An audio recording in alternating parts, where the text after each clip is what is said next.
Now in its 9th season, it's Prodigy Bowlers Tour, celebrating junior bowling and elevating junior bowlers. Today, episode 180, the 2024 Kansas City Open December Adult Youth Doubles Tournament. 4 teams have qualified for the TV finals, but only one can leave as the Division I champions. Here are the final 4 doubles teams. Qualifying fourth is one of our reigning players of the year, Rhett Ryman, and his adult partner, Wes Edwards. They'll meet the number 3 qualifiers, Tanner Haig and his adult partner, Davis Best. The winners of that opening match will face our 2 seeds, Landon Ziegenhurt and his adult partner, Logan Lindsley. And the winners of that match will bowl for the title against Colton Swift, who's bowling with his older brother, Dylan, of Emporia, Kansas. They're our tournament leaders. One of these 4 teams will emerge as the Division I champions at the 2024 KCO December Adult Youth Doubles Tournament and will sign the coveted trophy pin on Prodigy Bowlers Tour. We wish you happy holidays, season's greetings, Merry Christmas, Happy Hanukkah, Happy Kwanzaa, a festive Festivus for the rest of us. And as always, I want to wish you a joyous Toyota-thon this holiday season. We're back at Olathe Lanes East for the Division I Championship round at the 2024 Kansas City Open December Adult Youth Doubles Tournament. On our last episode, we brought you the exciting stepladder finals from Division IV, which yielded some amazing scores from the adult partners of our 4 teams. And today, you should expect more of the same, as we've got some pretty high-octane players in the field here in Division I. As always, qualifying occurred in 5 average-based divisions. But this year, for the first time, the KCO split the Adult Youth Doubles Tournament into 2 days, with Divisions 4 and 5 going yesterday, November 30th, and today, December 1st, we've got Divisions 1, 2, and 3 competing for their respective division titles. Of course, in Division 1, the youth bowlers all have averages of 200 and higher, so they bowl with 0 handicap. However, the adults may be eligible for handicap, depending on their average. We'll explain that as we go along. All the players bowled 4 games of qualifying in either the morning squad or the afternoon squad. We'll show you where everyone finished qualifying a little later in the show. Here's one last look at how the stepladder lays out before we get Match 1 underway. As you can see, the number 4 qualifiers will face the number 3 qualifying team, and the winners will take the first step up the stepladder and will keep advancing as long as they keep winning. But right now, it's time to get Match 1 underway, as our number 4 qualifiers, Rhett Ryman and his adult partner, Wes Edwards, will take on the team of Tanner Haig and his adult partner, Davis Best, the 3 seeds. Now, some of these players may be familiar to you. Wes Edwards and Rhett Ryman won this event 2 years ago on Prodigy. Of course, Rhett is one of our 3 reigning players of the year. And last time you saw Davis Best, he was bowling in the 2023 Prodigy TOC as a youth bowler. He's since aged out and is bowling today as the adult partner of Tanner Haig, who bowled in the 2024 Prodigy TOC. That is, until Nolan Nash dropped a little 300 on him to end his day. And today, he and Davis are bowling against the guy who bowled the other 300 that we had on Prodigy last season, Rhett Ryman and his partner Wes. So expect the sparks to fly on the show today. Davis Best and Tanner Haig were the higher qualifiers, so they have the choice of starting lane, and they want to start on the right lane. So Wes Edwards is up on lane 3 to get us started.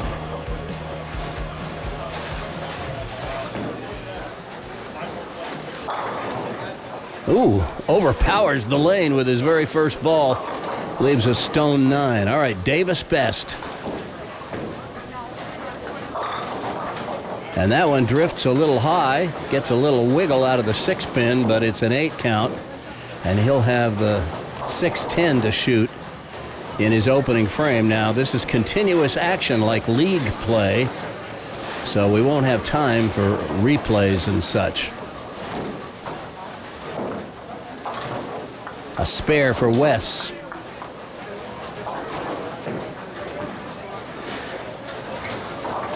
And Davis with that clear spare ball covers the 6-10. And now our first look at the youth players on these two teams. In the blue and pink shirt, Rhett Ryman on the left lane. That's Tanner Haig on the right. Rhett, a very familiar player to Prodigy fans. Tanner Haig made his only appearance on Prodigy on the TOC this past summer. And Rhett shakes him up. Gets a strike to start. And now Tanner Haig. And he rips the rack. So both of our youth players begin with a bang. And now Davis Best. The last time you saw Davis Best on Prodigy was at the 2023 Prodigy TOC. He was still a youth bowler at that time. Ooh, another high hit, and this time the 6-10 has company with the 4-pin. So he'll have his hands full with that as we turn our attention to Wes Edwards working on a spare. You notice he takes a very short approach and has that Pete Weber, Norm Duke backward step to start. And then after that, it's really a 5-step approach. I actually bowled that same way, not as well as Wes, but when I was still bowling. That backward step is kind of like getting to start with the right foot, which feels more comfortable to some people.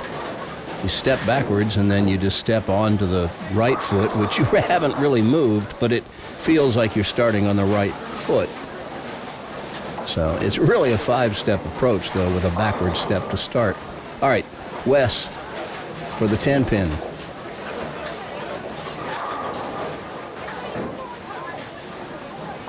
And he goes straight at it and converts it with ease.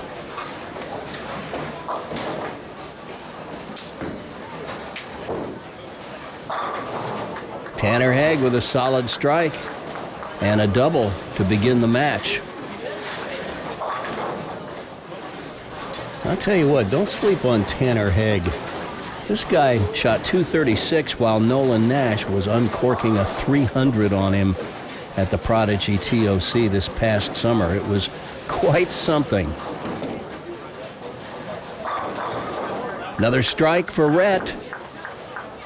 You see at the bottom of the score sheet, at the bottom of your screen, the left pointing arrow, and then it says plus 14. That indicates that the lead is 14 pins, and it's held by the team on the left side of the score sheet. In this case, Wes Edwards and Rhett Ryman. We're bowling without handicap this match. Neither of the adults has an average below 220. And of course, all the Division I youth bowlers bowl scratch. So this is just heads up. Oh! Pocket 7-10. Ouch. And Davis with a solid strike. Man, that's the way you bounce back from an open frame right there.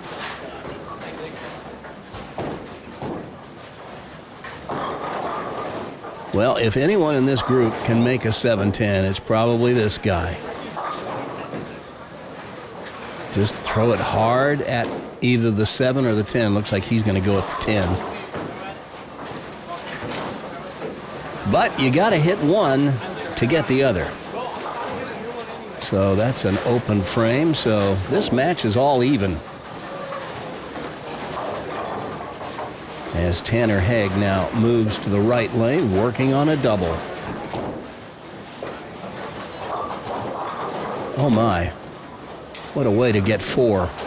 The 3, 4, 6, 7, 9, 10.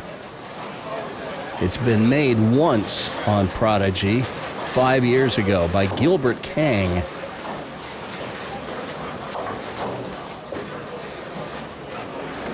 Rhett wants none of that. And that's the way you get a turkey to start. Well, I tell you what, Tanner didn't leave anything in the tank going for that. He gave it plenty of room, but just a little wide of the mark, so that's an open frame. 3 of our 4 players have opened so far. Only Rhett Ryman is perfect through 3 frames. Davis up on lane 3. And there's another solid strike.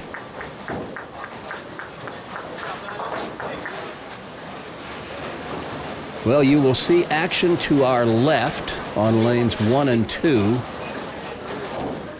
That's Division 2. To our right on 5 and 6, that's Division 3. We will recap how their stepladders played out when we get to the end of the show, right after we visit with our winner.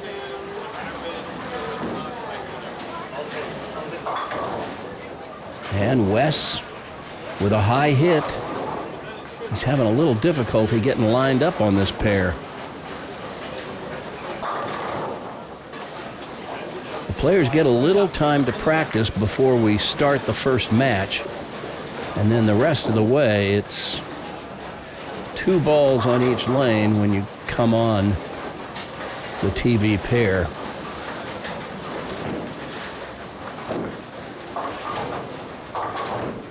But Wes is usually pretty solid with his spares. This guy is a quality player. And there's Tanner with a spare in the 4th.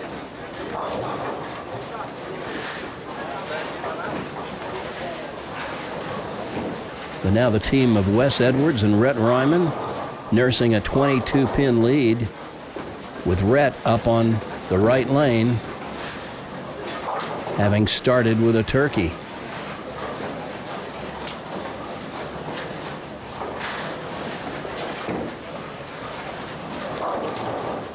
And that's where his string ends, as he comes in light and leaves the 4-pin.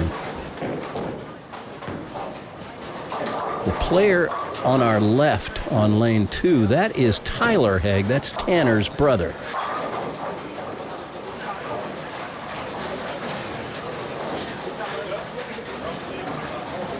I had the opportunity to give both of them a little mini group lesson a few months ago. Good guys.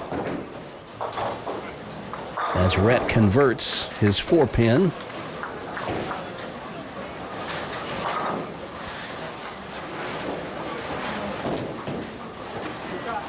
Now let's see if Wes Edwards can get zeroed in here on lane 3.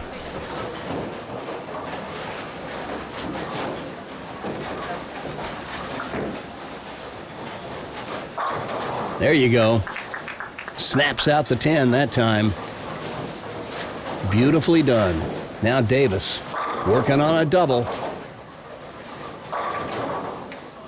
And he doesn't get the friendly action on the 10-pin that he watched Wes get. So he'll have to shoot at the corner pin.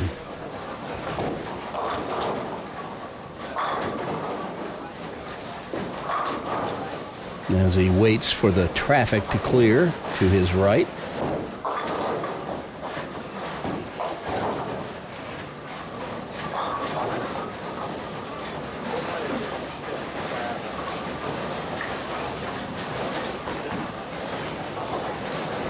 Oh, and he lets that one get away from him. So another open frame for Davis with a missed 10-pin in the 5th frame. And now the lead is 34 for Wes and Rhett. You don't want that pair getting ahead of you and running away and hiding.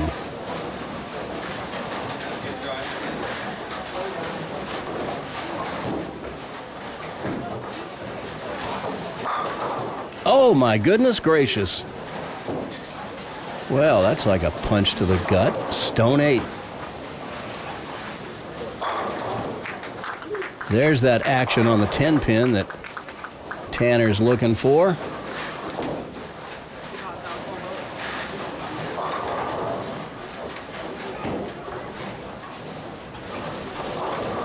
Rhett Ryman with a 797 for his best series ever. He also has 4, count them, 4 300 games. One of them came on Prodigy Bowlers Tour last June when we were covering the KCO Invitational, the first of 2 300 games we had bowled on the show last summer.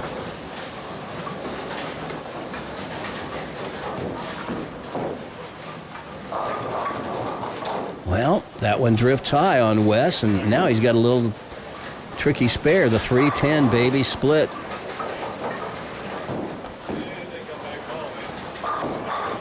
Davis plants one in the pocket. So it's kind of been feast or famine for Davis this match.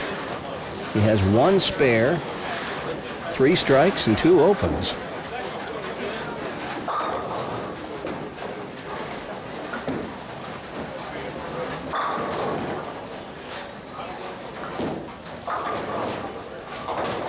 That is a beautiful conversion of the baby split by Wes Edwards.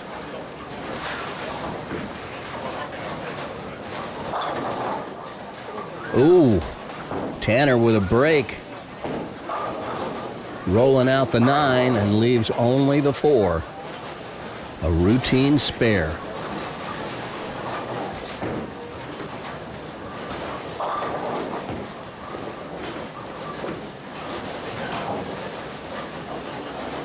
Now Rhett working on a spare up on the right lane. And the pins just blow up on the left side of the lane. While Tanner covers the 4-pin. Now here's a fun fact about our 2 adult bowlers in this match, Wes Edwards and Davis Best. Can't say we've ever had this before on Prodigy Bowlers Tour, but both of them have, to their credit, back-to-back 300s. Not surprisingly, both of them list that accomplishment as among their best achievements in this sport. I would imagine so.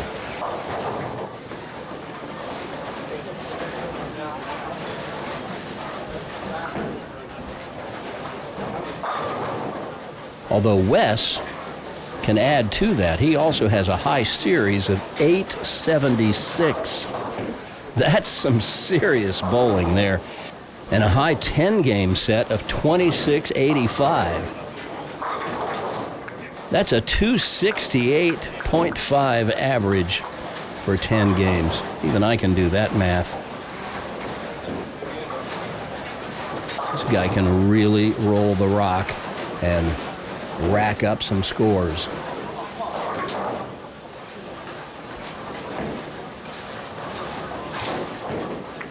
Well, there's 39 boards on a lane. You might as well use them all.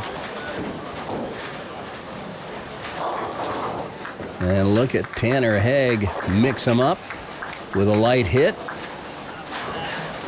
But the lead remains 32 pins for the team of Wes Edwards and Rhett Ryman. And Rhett can extend that lead with a strike here in the 7th.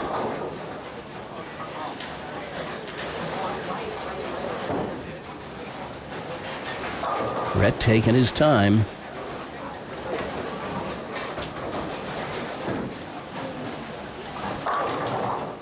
And that just comes in a fraction too high as he leaves the 4. So try as they may, Wes and Rhett are unable to put Davis and Tanner away.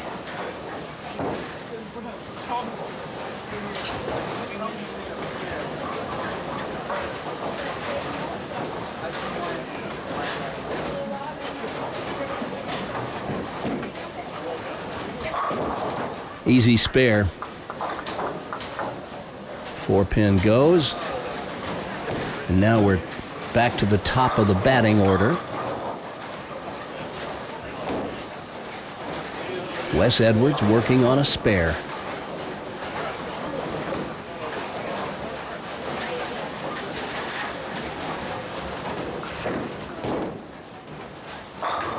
No, he got that one all cranked up. No doubt about that one. Davis pulled it. He may have stuck at the line. He looked down at his feet. But there's another 6-10.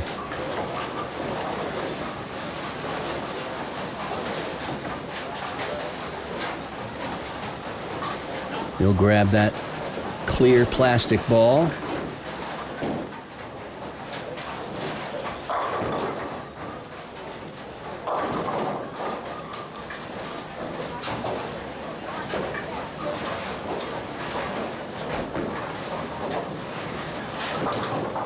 And takes care of the 6-10.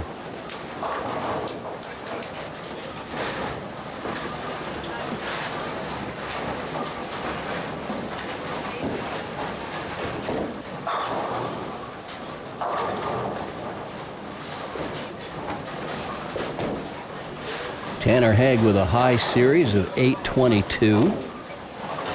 His all-time high game, 297. That one got out a little too wide, found the friction early and started hooking back early. There's no stopping it then. So he goes to the nose, leaves the 6-10. That was an opportunity to cut into the lead. He had been working on a strike. Now Rhett up on lane 4 on a spare. And trouble finds him on that light hit. At least the 8 went out. As Tanner covers his spare. But now Rhett has a problem. He's left the 2-10 split. You want to get that ball over on the left side of the 2-pin. Send it over into the 10. This is a lot more makeable than if he had left the 2-8 pin. Boy, he gave it a ride. And it almost bounced out and got the 10 from behind. But that's an open frame, and that shrinks their lead down to just 21 as we head into the 9th and 10th frames. This is very much anybody's match.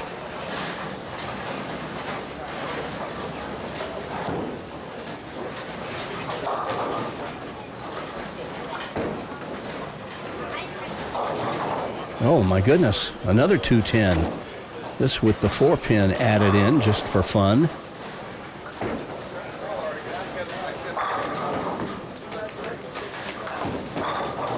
And there's a strike for Davis Best.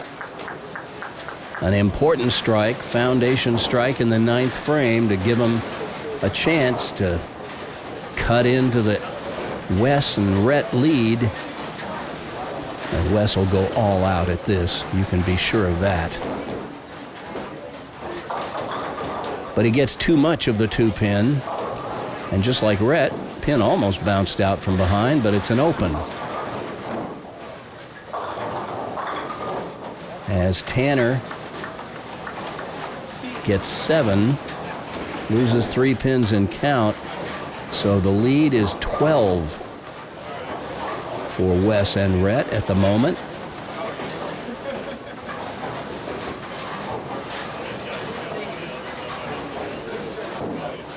Now that strike that Davis was able to put up in the ninth looks even more important.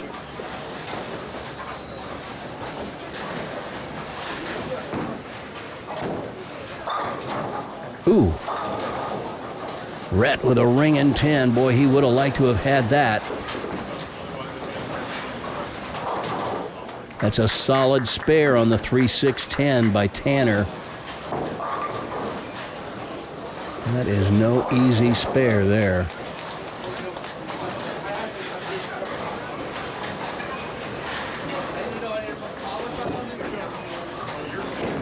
Uh-oh. And Rhett sends that one into the moat. And look at this. Now as we head into the 10th frame, Wes and Rhett lead by one single pin. And Davis and Tanner have all the momentum in the match. Now Davis with a strike up.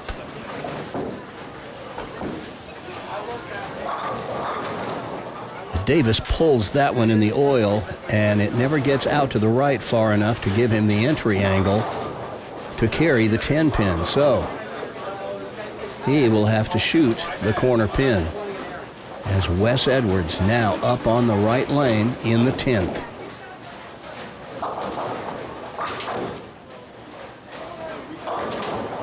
Oh, he gave that one a little extra loft, and the 10 pin goes out at the end. What a break.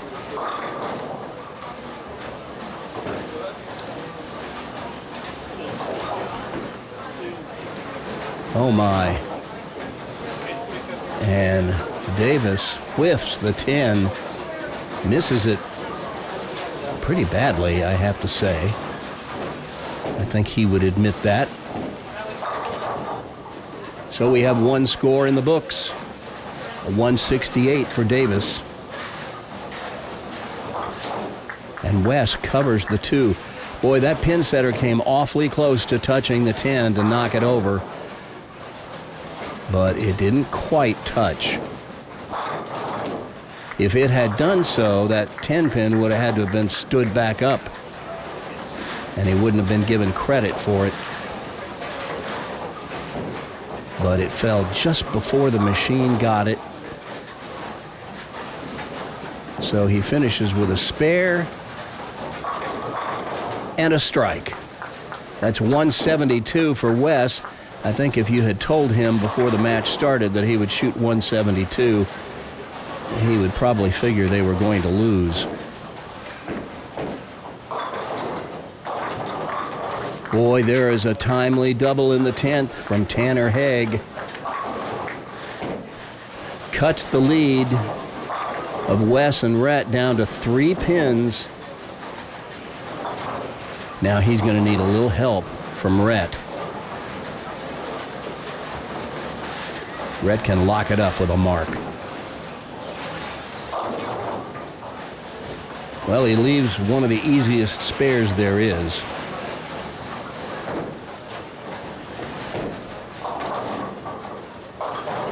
Tanner needs to get all he can here. 9 will do the job. That's a 194. So Rhett is going to need this spare.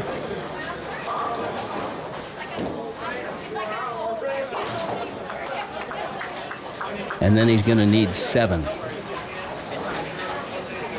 7 on the fill ball right here to wrap up match 1 and advance into match 2 against Logan Lindsley and Landon Ziegenhurt.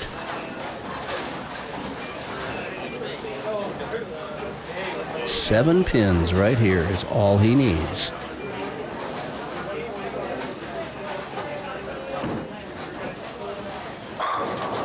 And that's the best way to get 7, is just get them all. So it went down to the last ball, but Wes Edwards and Rhett Ryman take match 1 over Davis Best and Tanner Haig. And now they're moving on to match 2. Their next opponents hail from Junction City.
signs of stopping, and I brought me some corn for popping. The lights are turned way down low.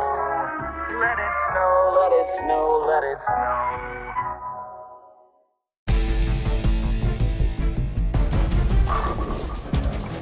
In that opening match, Wes and Rhett built their lead to as much as 34 pins about halfway through, only to see Davis and Tanner chip away at the lead until finally it came down to the very last ball. After Rhett got off to a quick start with a turkey in his first 3 frames, nobody could string many strikes until Tanner threw a double in the 10th to make it close. I'm sure Davis feels bad about his open in the 10th, but if any of the 4 players could have strung together a few strikes, that match could have had a much different outcome. But it's Wes and Rhett who squeezed out just enough to take the win, and now they're on to match 2, where their next opponents are Landon Ziegenhurt and his adult partner Logan Lindsley. Logan is the only player in this foursome who will be getting any pins, as he'll receive 15 pins in handicap. Everyone else is bowling scratch. And the way that works at the Adult Youth Doubles Tournament here at the KCO is the youth bowlers all bowl scratch in Division 1 because they have an average of 200 or higher. The adults, however, can qualify for handicap if their average is under 220. They get 90% of the difference between their average and 220.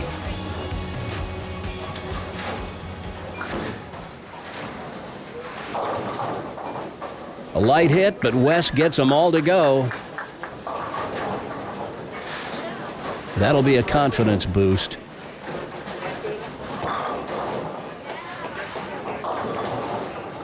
And the opening toss by Logan Lindsley comes up a little thin, and he leaves the 2-4-5.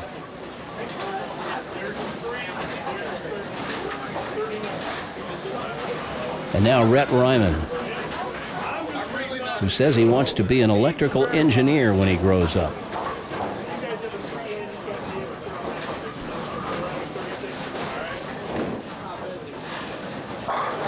Boy, he gives that one the big loft to delay the hook, and it just powers through the pins. And there's a solid conversion of a tricky little cluster, the 2-4-5. Very choppable, especially playing it from the right side of the lane the way he does. All right, Landon Ziegenhurt. He and Logan both bowled in this event last year. Landon is 17.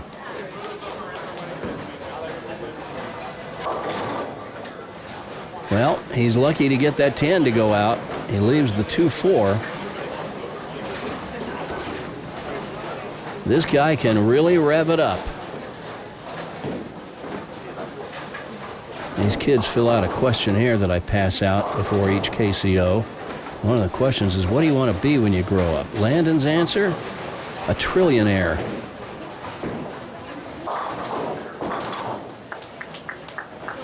I love his aspiration.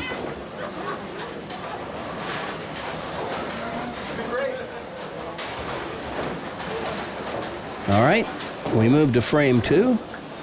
The teams switch lanes. And now Logan up on the left lane, working on a spare. Oh my. Well, that ball just hit DOA. And he leaves the 8-10, a rather uncommon leave, I must say, in the modern game, as these reactive resin balls don't usually hit that flat, especially from the right side of the lane the way he's playing it. But he's not using a lot of hook. That's more like what we're used to seeing as Wes chops out the 10-pin. All right, Logan will go for the 8-10. Not much you can do with this. Take the 1 and try not to do it again. So the team's handicap is spent. So if Logan and Landon are going to win this match, they're going to have to do it all on their own the rest of the way. Rhett working on a strike.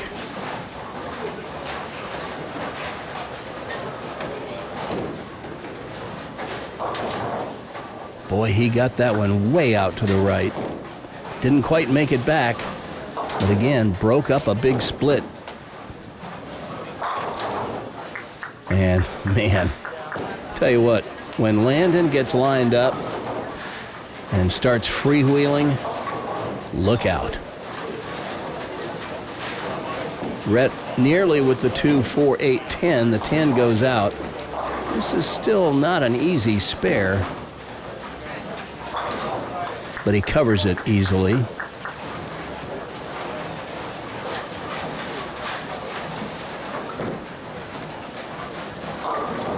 But now Wes, the only one left in this foursome that's got nothing but strikes up on the board.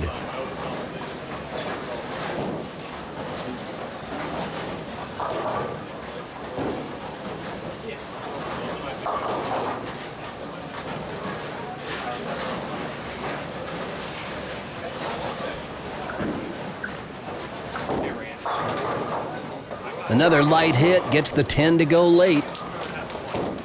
So he remains perfect through 3. And now Logan Lindsley looking to bounce back after that open. Well, somewhat of an overcorrection, perhaps, from that hit that left the 8-10. Gives it a little extra at the bottom, and it hooks high. And now he's got another difficult split, the 4-7-10. This a bit more possible than the 8-10.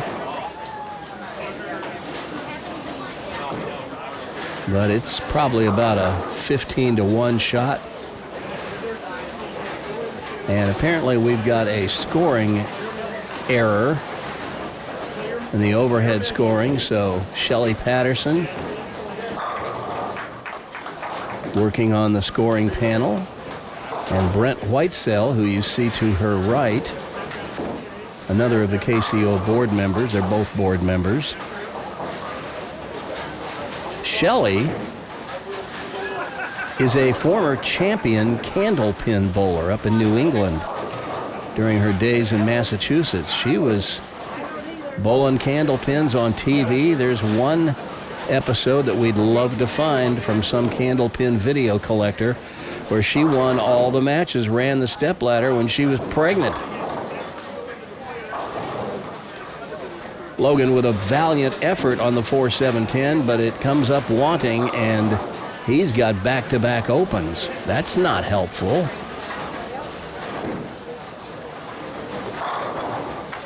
And Rhett with another solid strike in the third.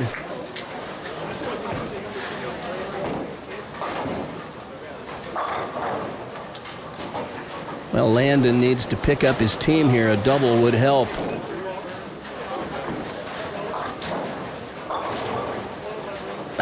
But instead, surprise, the Greek church. Well, sometimes this stuff comes in bunches, and you always hate to see that. At this stage of the match, I think the thing to do is just take the 3 on the right. Well, things go from bad to worse. 6 out, and working on a strike as he was, rather than losing 14 pins, he loses 18 pins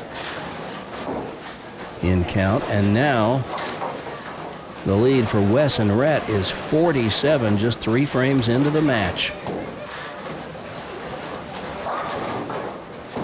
And this time, Logan rips the rack, sends the 5 whistling over into the 7. And that'll help him breathe a sigh of relief anyway. All right, Wes. Perfect through 3.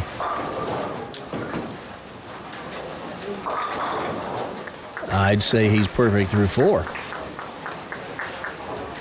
And extends his team's lead to 57 pins. Well, I tell you what, Landon is throwing it good. He's just not lined up. You can see that ball rev as it heads down the lane, and if he could ever get lined up, he might be dangerous. But at the rate Wes is going, it might be too late.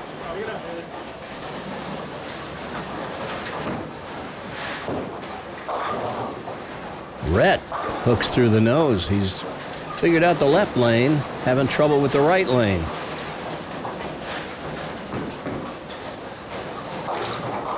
And there's a spare for Landon. But they've really got to get busy now.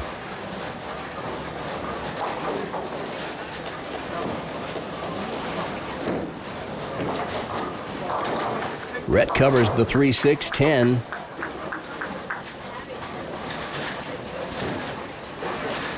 So his partner working on a 300.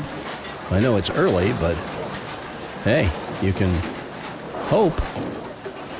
And Rhett working on a Dutch 200. I'm not sure he would love that, but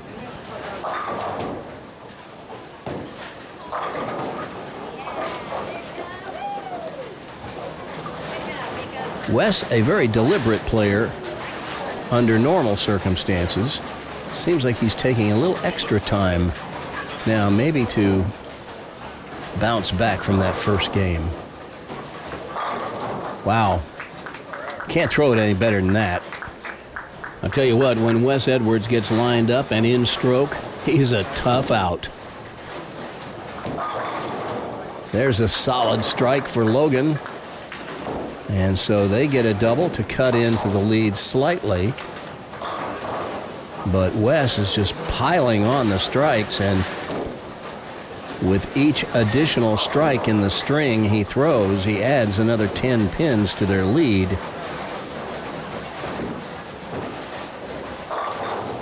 And another ball through the nose. And I'll tell you what, just judging from his facial expression and body language, you might come away with the impression that Landon has already resigned to his fate. Man, you got to be more positive than that if you want to have much chance of getting yourself into position to have a chance to win. Boy, there's another good one by Rhett. He struck all 3 times on this left lane this match.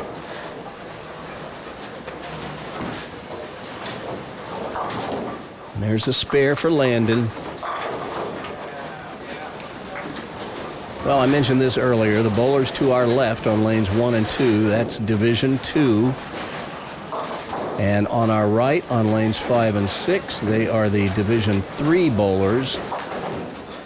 And when we get to the end of the show and after we talk to our winner, we'll recap the stepladders on those adjacent pairs of lanes in the periphery.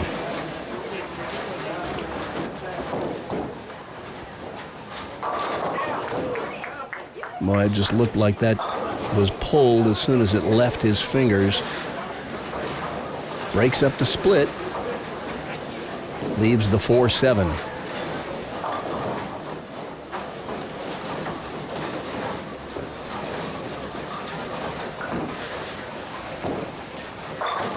Look at this. Wes has opened with the front 6.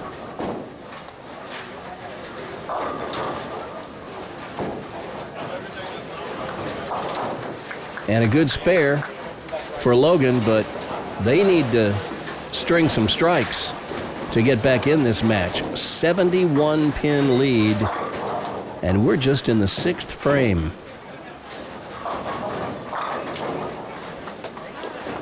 I would have to think that both Logan and Landon would have to go off the sheet from here to have much chance. Oh, my goodness. Landon just can't stay off the nose.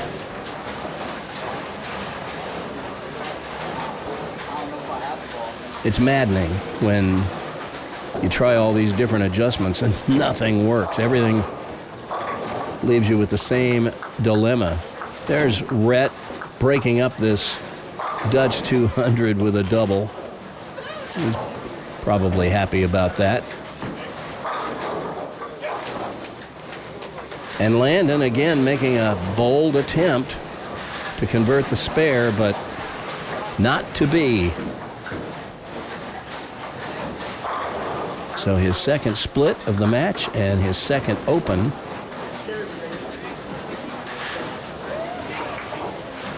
And Wes and Rhett now lead by 97 pins.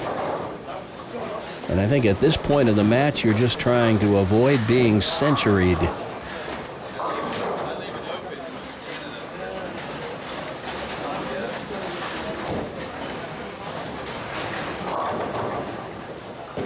Doesn't quite get there. Comes in thin and leaves the 2-5. So now they're perilously close to being behind by 100.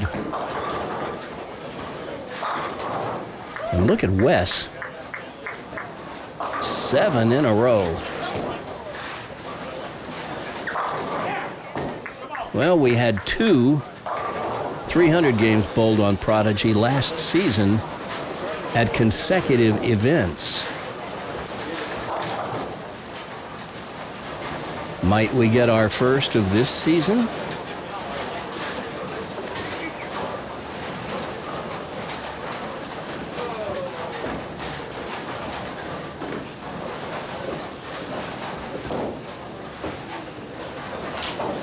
Well, both of our players waiting for players on the adjacent lanes to go. There's the Tonganoxie twister, Jacob Smith over on lane 2. Getting the pins to scatter.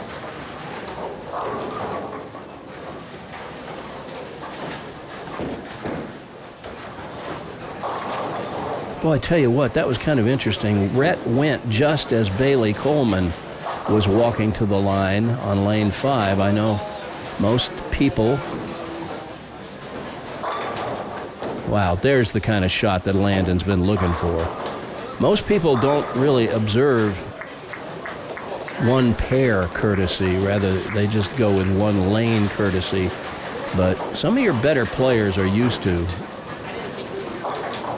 extending the courtesy to the adjacent pairs. And the fact that Rhett went just as Bailey was walking up to the line might have contributed to his throwing that errant shot, leaving the super washout, the 1-2-4-6-10, which he then missed. But now Wes Edwards has other things on his mind as he's working on the front 7.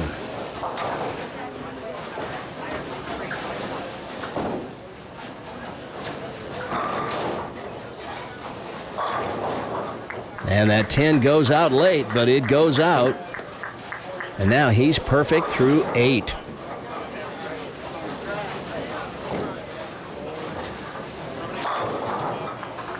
That looked like he pulled it, but because he throws it a little left, pointing it toward the pocket, it's in the oil pretty much the whole way, so it never hooks. We've seen the straight ball be pretty effective on Prodigy, but he's going to need about 9 more strikes just like that, and I don't think he's got enough frames to get them.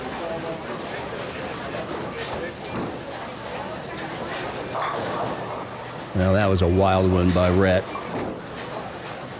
Through the nose, leaves just the 3-pin. A little fortunate to get away with 9. All right, Landon working on a strike.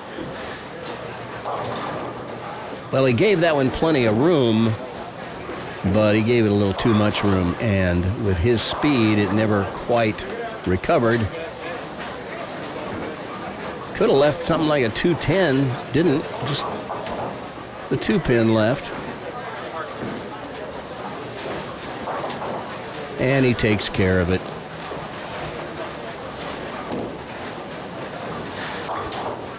And Rhett wipes out the 3-pin.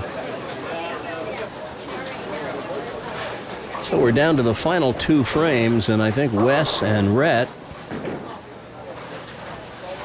can put it on cruise control for the time being, although I know Wes is not thinking about that. He'd love to finish this one off.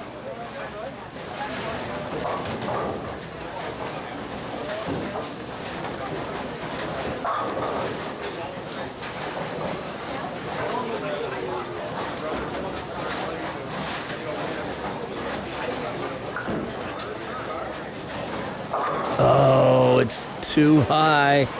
And the string stops after 8. But that is still pretty impressive.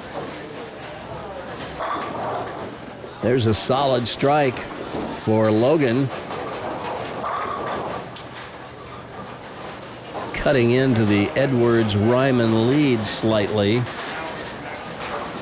in their quest to avoid getting beat by 100.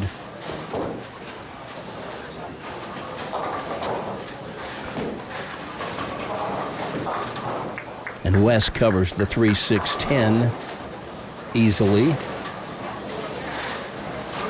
All right, Landon.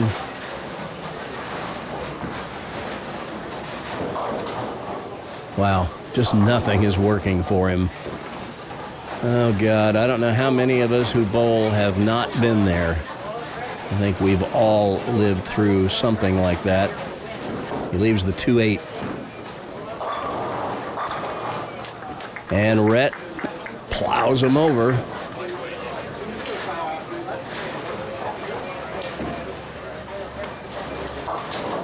Landon covers the spare, which is small consolation for him, I'm sure.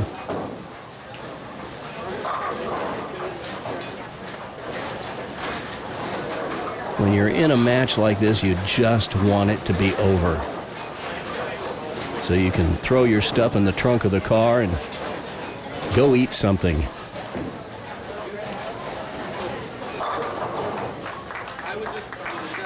Now the graphic says it. 4 pins will wrap up this match for himself and Rhett. I think he can handle it.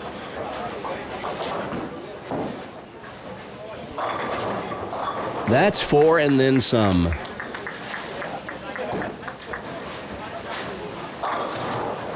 There's another rocket to the pocket by Logan. He's finishing with a little string of strikes, and I know he must be thinking to himself, where has that been all game?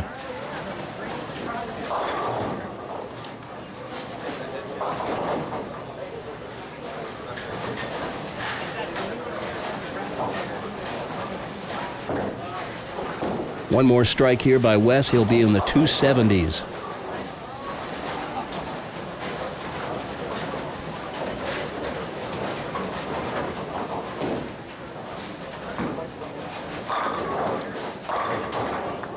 That's how it's done.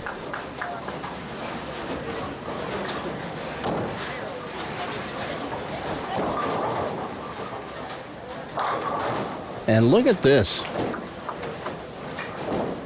Logan Lindsley with a 4-bagger. He's going to finish 220 something, 227 if he strikes on the fill ball. Wes with a possible 277 if he can strike here.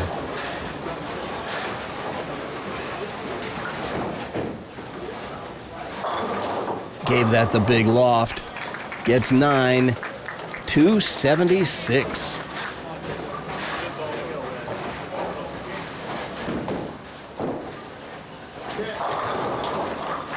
And Logan finishing with a 5-bagger for 227. It's not going to be enough, but he can at least take some solace from knowing that he did his part.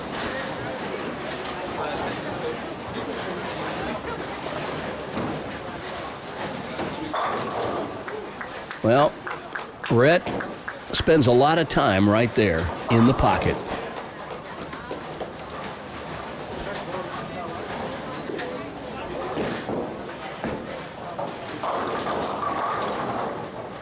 That's the kind of ball I'm used to seeing Landon throw.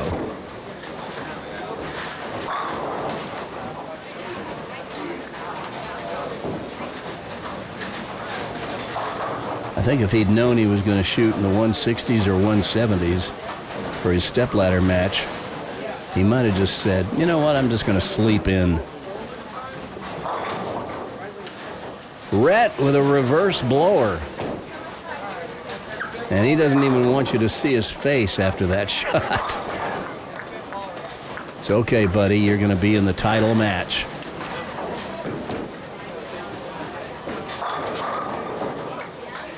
Well, I think that was the angle. He finally moved in deep enough and didn't send it out so wide. But it's going to be a 162 if he covers this spare. And that's about as low as he could have possibly expected to bowl.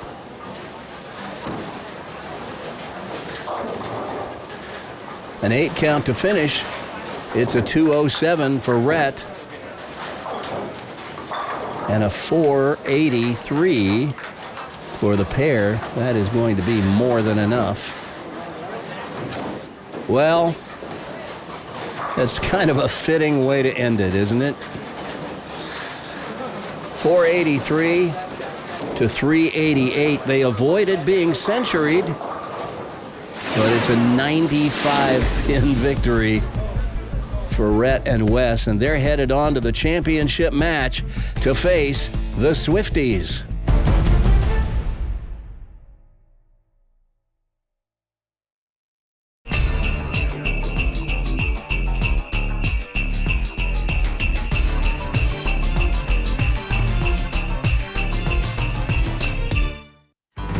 Now, from the Prodigy Bowlers Tour newsroom, with reports from across the universe, around the world, throughout the nation, and up your alley, this is Prodigy Striking News. A lot of news to bring you up to date on since our last Prodigy Striking News update. We begin with Prodigy Co-Player of the Year Caden White. He recently fired another 300. This time in the Tuesday After School League at Olathe Lanes East. Yeah, baby! Congratulations, Caden. Meanwhile, Prodigy's Anthony Douglas and his team finished first in that same after-school league. Of course, Anthony is active in his high school's bowling program, and with the Kansas high school bowling season about to begin in January, it's doubtful that we'll see him again on Prodigy, at least until March, when the high school bowling season is over in Kansas. Speaking of our leagues at Olathe Lanes East, remember little Kanan Duncan, the pint-sized 6-year-old who won the Division 5 title at the KCO September event to open the 2024-25 season on Prodigy? Well, he wants you to know that when the fall season of Youth League ended recently, he banked a couple of awards. And here's the picture we took at the Saturday Morning Youth League to prove it. Meanwhile, in Wichita, Prodigy alum P.J. Douglas took top honors in the Elite Edge Bowling Tournament. Qualifying in the 8th position, he proceeded to run the brackets and go from 8th to 1st. Congratulations, PJ. Now we turn our attention to some of our Prodigy alums from our Georgia days. We start with Jacksonville State sophomore Annalise O'Brien and her teammate, freshman Aaron Klemenchik. Both of them former junior gold national champions. Annalise, a 2-time back-to-back champion. They were both named Co-Collegiate Bowlers of the Month. They've been burning up the lanes for the Jacksonville State bowling program. We also learned this week that Prodigy alum Faith Roper recently captured the Beast of the East tournament in Columbia, South Carolina. She took the crown in the U20 girls division. Also in the field was Prodigy alum Alana Harding, who had a rough start but fought to the very end and finished in a very respectable position. Then in junior bowling, Prodigy superstar Hunter Moffitt recently rolled his 4th 300 game. It was his 2nd in sanctioned competition. But the big news coming out of Georgia is that Prodigy Bowlers Tour has announced a Prodigy Back Home for the Holidays special. We've invited many of the show's regulars from our days in Georgia, and many of them are now confirmed to bowl in this special event. Almost all of these kids have aged out of youth bowling and are now grown-ups, although a few are still bowling in Youth League. But most are now adults, and we thought it would be fun to bring them together to let longtime viewers of Prodigy see what has become of them. The show will be recorded at the end of December and will be released for viewing on YouTube sometime in early 2025. I can't be any more specific than that right now. Stay tuned to Prodigy Bowlers Tour in the coming weeks, as we'll keep you posted on a release date. I know this is a show you will not want to miss. And that's it from the Prodigy Bowlers Tour newsroom. Now, let's get you back to Olathe, Kansas for the championship match at the 2024 KCO December Adult Youth Doubles Tournament.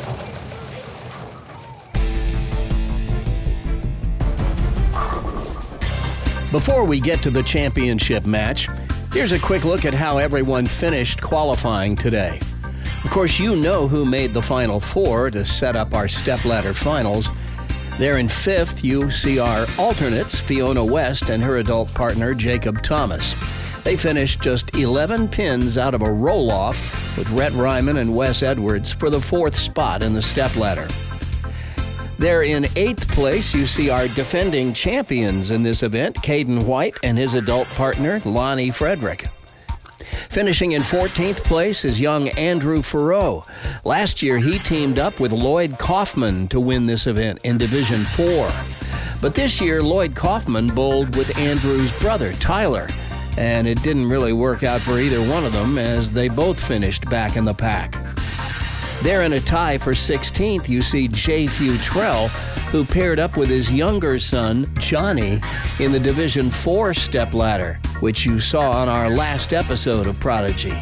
This year, the KCO split the Adult Youth Doubles Tournament into 2 days, with Divisions 4 and 5 going on Saturday, and here on Sunday, Divisions 1, 2, and 3. Apparently, Jay used up too many of his strikes bowling with Johnny yesterday, as he and Thomas missed the stepladder in Division 1. And you see finishing in 19th is Team Douglas, Anthony and his adult brother, PJ. And here you see the bottom 5 teams rounding out the field. Now, looking back on that last match we just witnessed, to tell you the truth, I think Landon Ziegenhurt and his adult partner, Logan Lindsley, would kind of like to wake up in the morning and discover that it was all a bad dream, never really happened. About the only good thing that can be said about that last match is that they did avoid getting centuried by Rhett and Wes. Getting centuried, that's when you get beat by 100 or more. Although when you avoid getting centuried, it's small consolation when the final margin of victory is 95 pins, as it was in that match. But hey, if you step into the arena to compete in any sport, there's always a chance that it can go horribly wrong. So better luck next time to Landon and Logan, and I hope their holidays are a whole lot brighter than that last match was. Anyway, it's Rhett Ryman and his adult partner, Wes Edwards, who have won the first 2 matches today and now find themselves in the championship match against our tournament leaders, the Swifties, the Swift brothers, Colton and his adult partner, Dylan. Dylan is a former KCO bowler, and Colton was just on Prodigy when we were in Gladstone in October. I was impressed by him that day. All I know is that Colton and his brother Dylan have 2 tough opponents in Rhett and Wes, who teamed up to win this event 2 years ago. Colton Swift on that one appearance he made on Prodigy Bowlers Tour back in October when we were in Gladstone. He bowled a solid game, just got beat by Dylan Pollard, the dill pickle. And I think Colton was thinking he might go first, but at the KCO Adult Youth Doubles Tournament, in the stepladder finals, the youth bowler always bowls in the anchor position. So it's going to be Wes and Rhett who start on the left lane. That is the choice of the Swifts.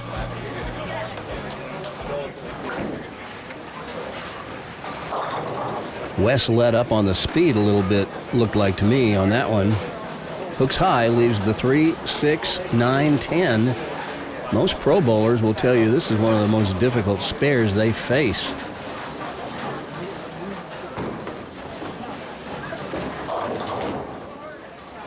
A thin hit for Dylan Swift, and he leaves the 2-pin. Let's see if Wes goes straight at this or if he decides to hook at it. I would hook at it. Ooh. Well, he kind of split the difference, hooked a little bit, but not much, and chops the 3-9 off the 6-10, and that's an open frame to begin. He can't be happy with that. Easy spare for Dylan. He's the only one getting any pins this match, just 7. And now Rhett will try to pick up his partner here.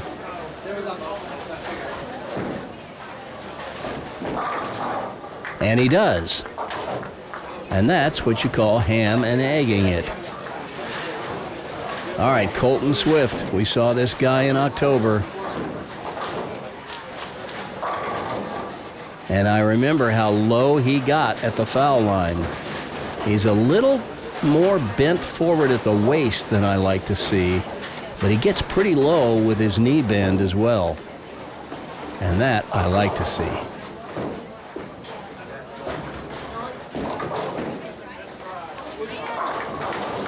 Covers the 10-pin with ease.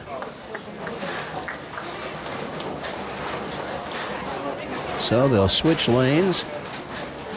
And the Swifties will move to lane 3 as Wes and Rhett move to lane 4.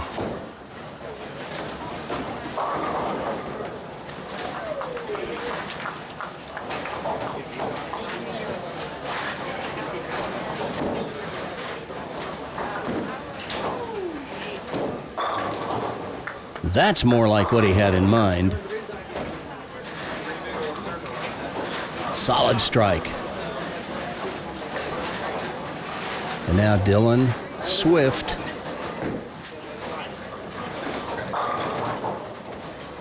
Ball doesn't quite make the corner. Leaves the soft 10.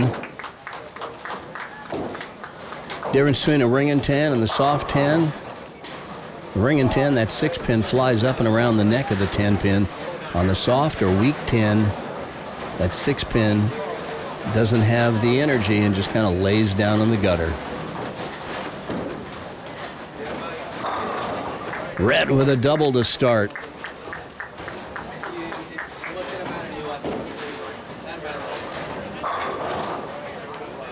You got to figure Wes and Rhett as the favorites in this match. They've won this tournament before. They paired up in 2022 to win it.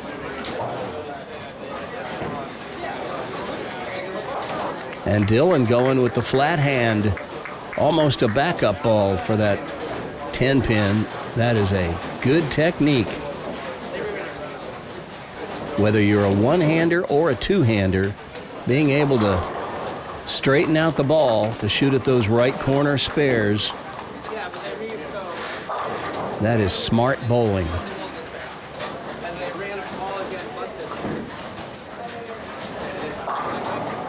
And look at that. Colton trips the 4. I thought that was surely going to leave the 4 or a split, but he had other ideas.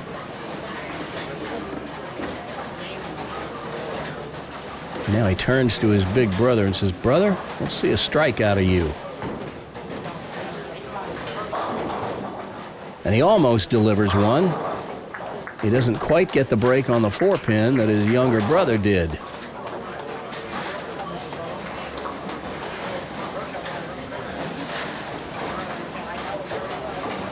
Now Wes will make a slight adjustment to keep that ball off the nose.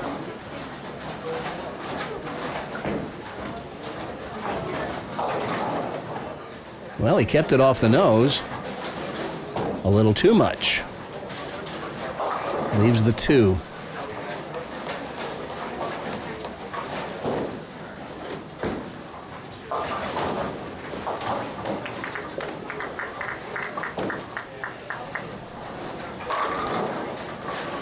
Well,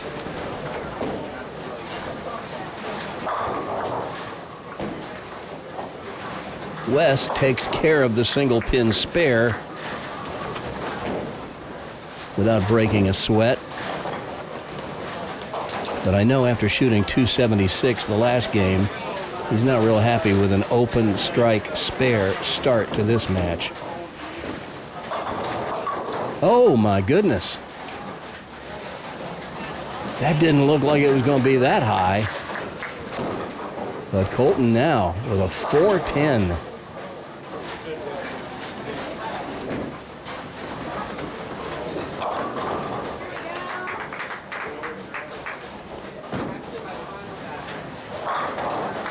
And Rhett picking up where Wes left off the last match.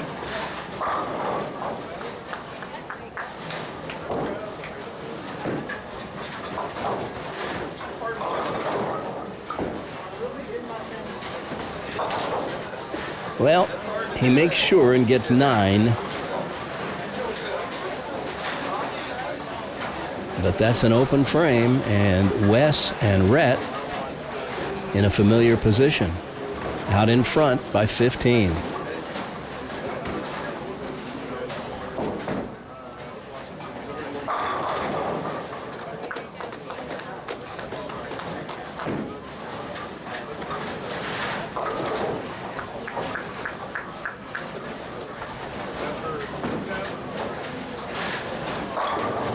And that's why you throw a hook ball, to get that ball out to the right side of the lane so that it can come in at an optimal entry angle to snap out the corner pin. Well, Dylan had the same idea. It just hooked a little too much. Maybe he didn't have quite the speed for where he threw it, but whatever the reason, he has left himself another challenging spare, this the 3-6-10. Both of the Swifts list their dad as the reason they got started bowling. Apparently, Dad Swift was an extremely good player, and they both learned from him.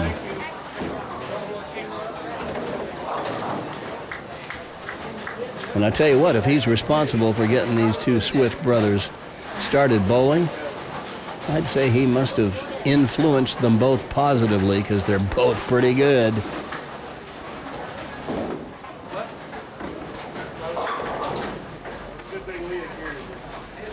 All right, Colton trying to bounce back after that open in the third.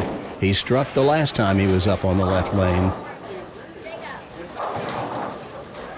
But this time he comes in light, breaks up the 2-4-5-7. The 5 goes out. That makes this a decidedly easier spare. Oh my. Well, Rhett gave it the big loft, and I've talked about this on Prodigy before. Sometimes when you catch the ball on the upswing, your fingers give it a little more juice and it overreacts, and I think that's what might have happened there.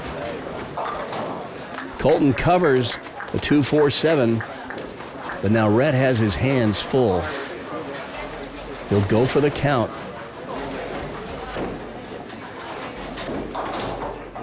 But just gets 2, and that's the risk you run trying to make it. So 7 out, and now the lead is in the hands of the Swift brothers. They lead by 3. Wes and Rhett now in a very unfamiliar position, chasing from behind. But Wes, with a strike up, can take the lead right back for his team with a strike here in the 5th. Just like that. Tell you what I like most about Wes's game. His head is real steady at the release. The ball is super close to his ankle as he comes through, and he's always in perfect balance. All signs of a really top flight player. And Dylan threw that one out to the weeds.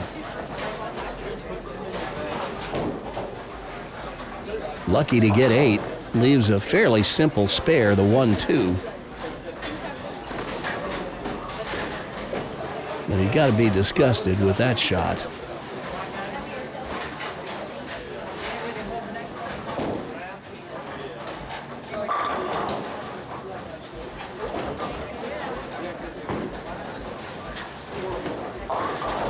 Make short work of the spare, though, and that's a good thing if you're rooting for the Swifts.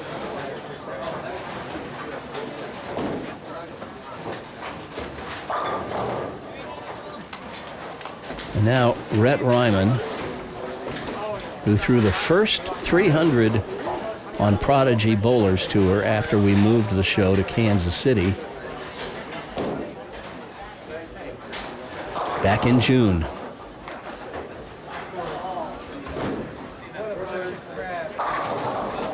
With a lot of shots like that. 12 to be exact.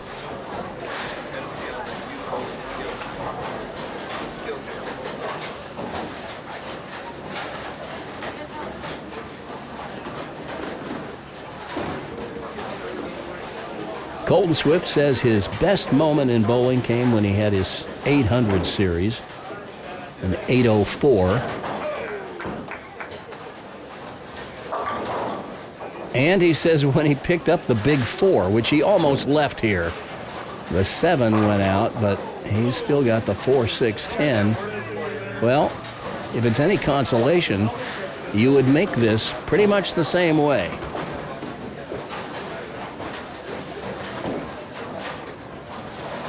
Oh, and he went for it. We saw Antonio Miranda make the 4-6 on Prodigy that same way, sliding the 6 across the lane and getting the 4 from behind. That was during the 2023 Prodigy TOC. Colton gave it a ride. And now Big Brother Dylan up on the left lane. He's won a ton of tournaments.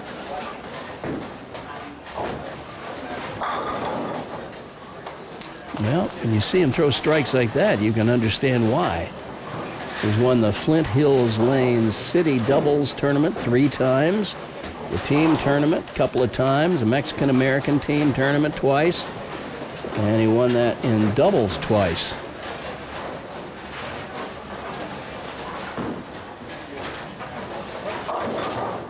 Oh no, Wes comes in thin and leaves the 2-8-10.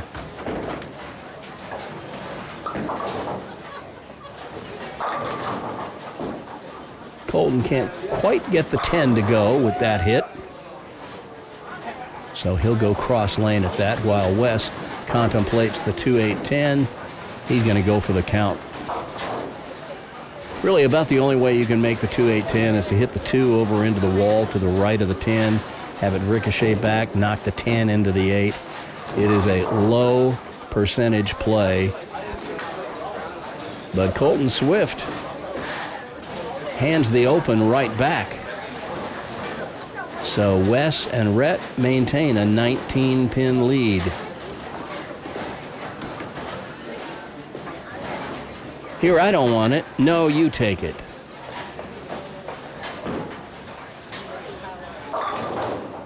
And now Rhett has left the 3-10. Well, we're just seeing entirely too many splits this game. The only player who hasn't left one is Dylan.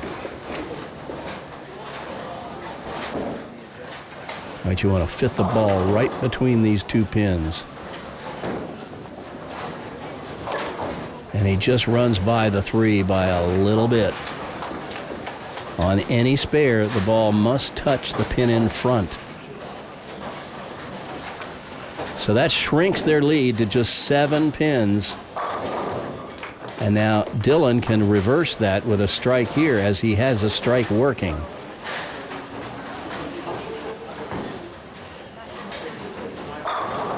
And that is perfect. And I don't know if you were noticing, but the ball comes through right next to his left ankle as well, just like it does with Wes.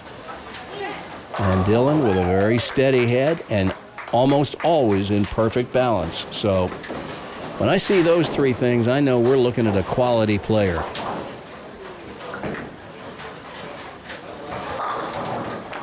And I'll tell you something else about Wes's game is, even though he revs the snot out of the ball, he's not really throwing it that hard. He's letting the ball do most of the work. And that's the sign of somebody who knows what they're doing. All right, Colton with a solid strike. And I think we're going to go down to the end on this match. So it would appear anyway. The Swifties hold a 3-pin advantage at the moment.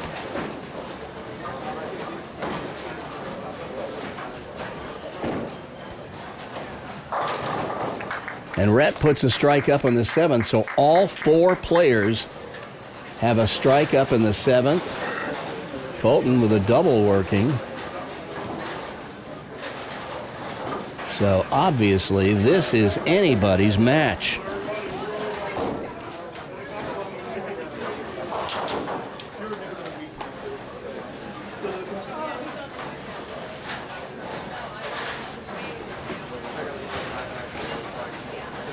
Now, Wes would like to recapture some of the magic that he had in match 2 when he shot 276. Boy, he'd love to get a strike here.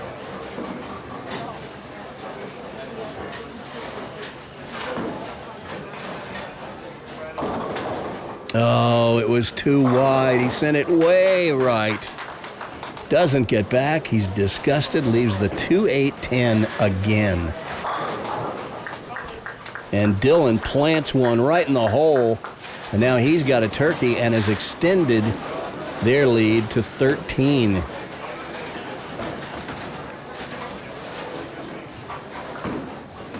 And he does the same thing, just taking the count.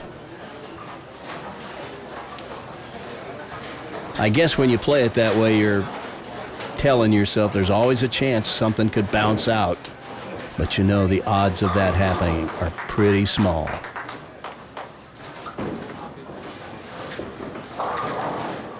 Through the nose.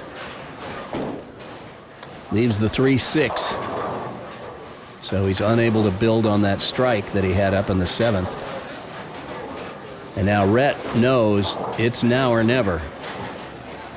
With a strike up in the 7th, he needs to put a double on the board right now.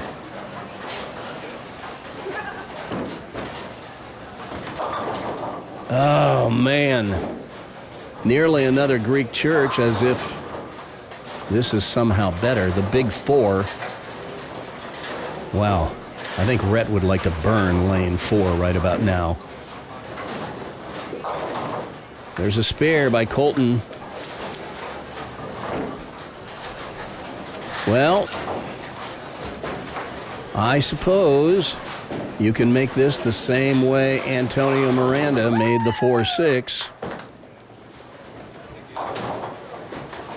But more than likely you won't get it.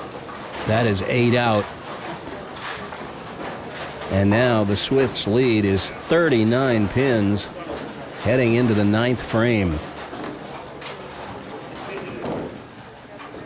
As Wes and Rhett have their backs to the wall now.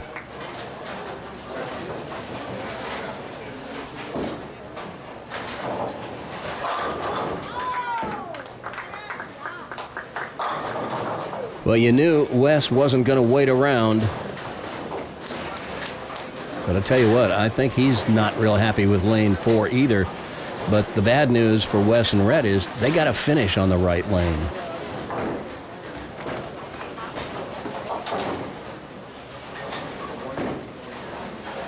Now Dylan, who has 3 in a row, working on a double. And there's another one. Wow. Looks like Big Brother has come alive for Colton here in the closing frames of the championship match. Their lead is 49. Rhett, it's go time. Can't throw it any better than that. But is it too late?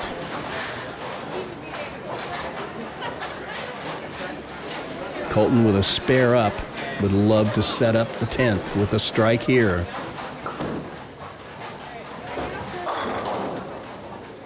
Well, he leaves the 4.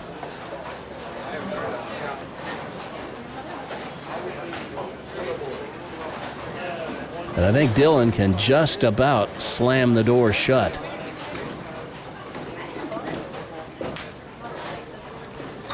He'll wait for his little brother to shoot the 4-pin.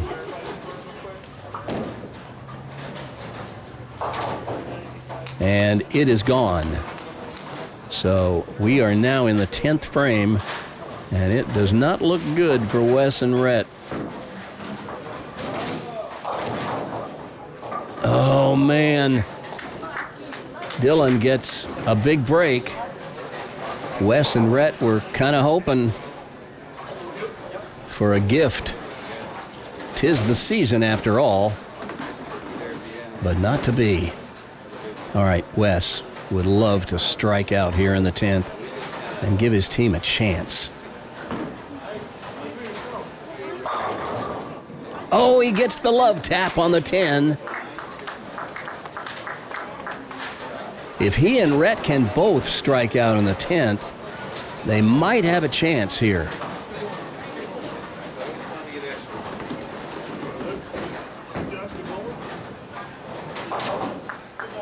Dylan with a spare. He's going to be in the 220s. Now Wes can strike out for 191.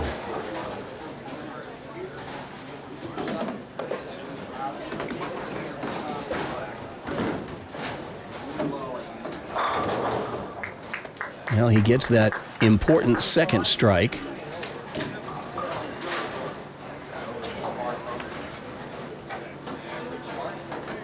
A strike here on the fill ball for 229 for Dylan.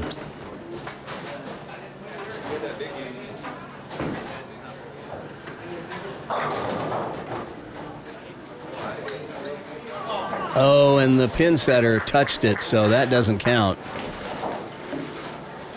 It's a 228 for Dylan Swift. And I'm sure we're going to have to make a scoring correction. I think the scoring in the building scored that as a strike. It's a 7 count to finish, so Wes is going to get 188, which means Rhett is going to have to beat Colton by 31 pins. And I think Colton has other ideas, because that's going to make it very difficult. If Rhett strikes out, he gets 193.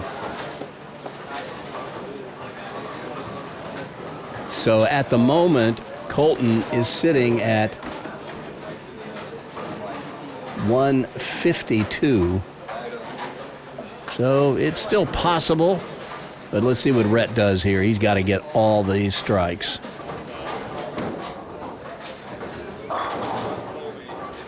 A 7 count is going to reduce his high possibility to 173. This one's over. The Swifties have won. Oh, well, how did that not go? Doesn't matter. Rhett covers his spare. Colton can spend his evening contemplating how in the world that 7-pin stood up. But it's academic, as he and his brother have won the KCO December Adult Youth Doubles Tournament in Division I.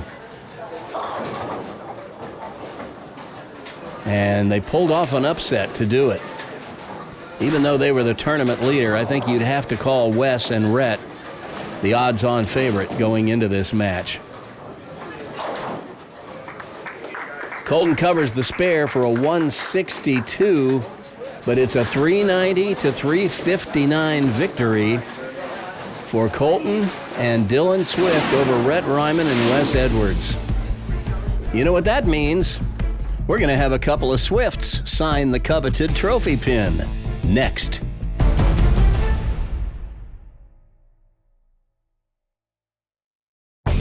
Help! Get me out of here! It's cold in here! It's snowing! Help! I'm freezing! Even my teeth are in here.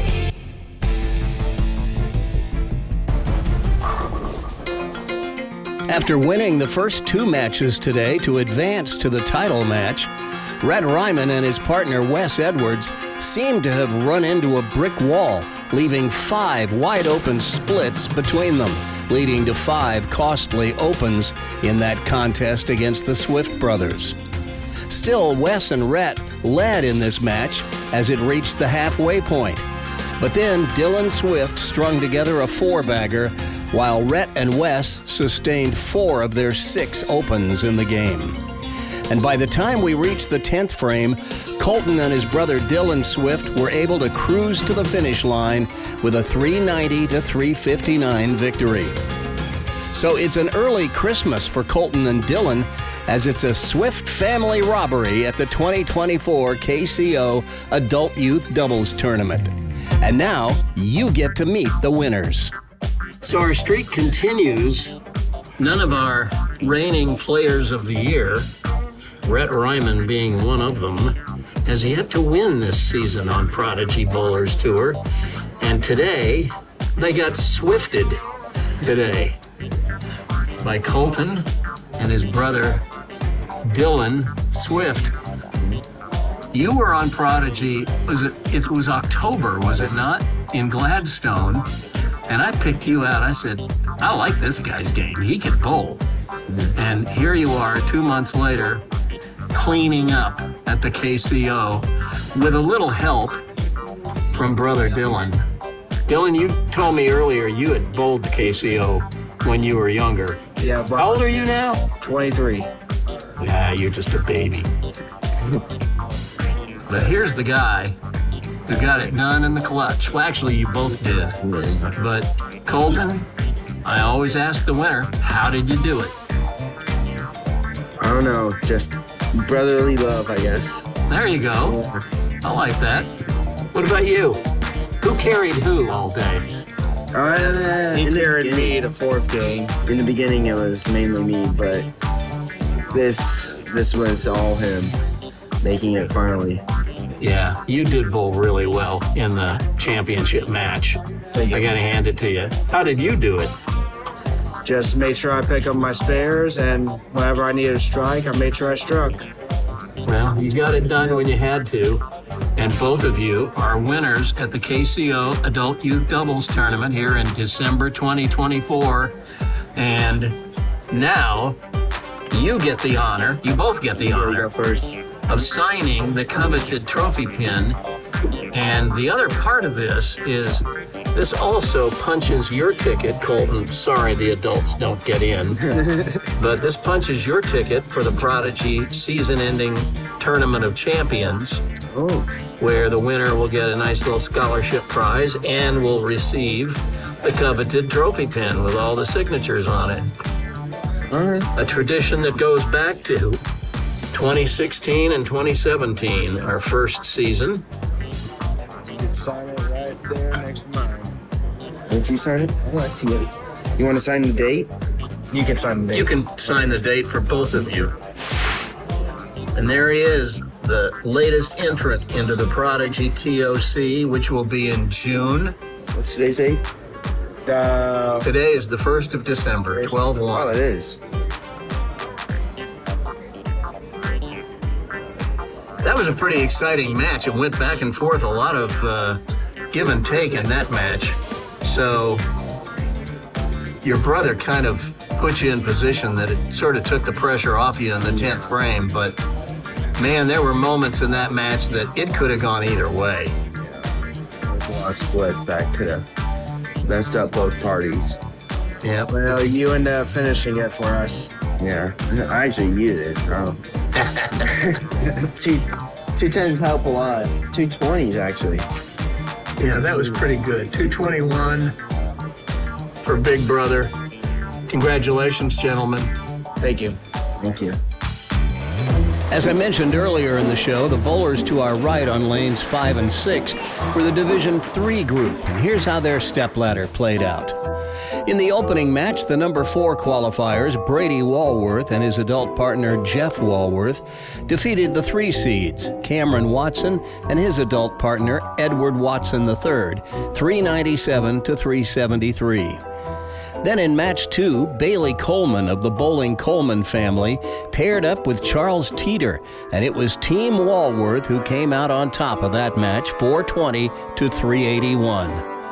But in the championship match, it was the unstoppable duo of Luke Gramling and his aunt Nicole Orlando who won again, just as they did here in Division 4 2 years ago, this time defeating Team Walworth 412 to 384. So congratulations to Luke and his aunt Nicole on another championship effort. Then the group that was bowling to our left, that was Division 2, and here's how their stepladders shook out. In match 1, it was the 3 seeds, Tyler Haig and his adult partner Justin Maxwell, who defeated Nicholas Sharp and his dad Ryan Sharp, 422 to 397. Then in match 2, it was the number 2 qualifiers, the Tonganoxie Twister Jacob Smith and his adult partner Robert Fellows. They defeated Tyler Haig and Justin Maxwell, 396 to 376. And in the championship match, it was the tournament leaders, Leah Wilson and her adult partner Tyler Gromlovitz, who prevailed over Jacob and Robert, 457 to 397. As you may recall, when Tyler set the house record in qualifying at the March Youth Adult Tournament in Belton, Missouri, we learned that he was Prodigy alum Charles Bostic's roommate for a while in college at Weber International University. On our last episode of Prodigy, we showed you Johnny Futrell and his dad Jay winning all 3 stepladder matches to claim the Division 4 title at this event. And we recapped the action in Division 5, where Shane and Randy Schonifer continued their dominance in this event in Division 5. So here are all 5 division winners at the 2024 KCO Adult Youth Doubles Tournament. Congratulations to all these winners. If you'd like to bowl in an upcoming Kansas City Open tournament, or just want more information about the tournament, visit their website at www.kansascityopen.com. You'll find rules and everything you need to enter. If you enjoyed this video, please leave a thumbs up, smash that subscribe button, and ring the notification bell so you'll be notified whenever we post new content. And by all means, leave a comment down below. We just ask that you be courteous and not leave a spoiler. You know, a comment that gives away what happens on the show. If you'd like to support the work that goes into producing Prodigy Bowlers Tour, become a Prodigy patron. For just $5 a month, you'll get early access to all our full-length episodes. And for just $10 a month, you'll not only get early access, you'll also get your name in the show's closing credits as an executive producer. You know, just like the big money folks in Hollywood do on those major motion pictures. And it costs you a whole lot less. Go to www.patreon.com/Prodigy Bowlers Tour and follow the instructions to become a patron. I will be eternally grateful for your generous support for the work that goes into creating the show. To keep up with all things Prodigy, join our Facebook group. From any page on Facebook, go into the search bar, type Prodigy Bowlers Tour, and hit enter. That'll take you to a page where you can submit a request to join the group. But to be approved, you must answer the 3 screening questions. That'll let us know you're a real person and not just a spam bot. So that's a wrap for 2024 on Prodigy Bowlers Tour. Remember, we're taping a special edition of Prodigy in Georgia at the end of December, where we'll be bringing together a bunch of former Prodigy kids, alums if you will, most of whom are grown up now. Look for our Prodigy Back Home for the Holidays special sometime in early 2025. But for now, that's a wrap for this episode of Prodigy Bowlers Tour. We'll be right back here at Olathe Lanes East for episodes 181 and 182 for the January KCO. In the meantime, this is Coach Randy wishing you happy holidays, season's greetings, Merry Christmas, a happy Hanukkah, happy Kwanzaa, a most festive Festivus for the rest of us, and as always, a most joyous Toyota-thon. I'll talk to you again on episode 181 right here on Prodigy Bowlers Tour. Now, go get your bowl on.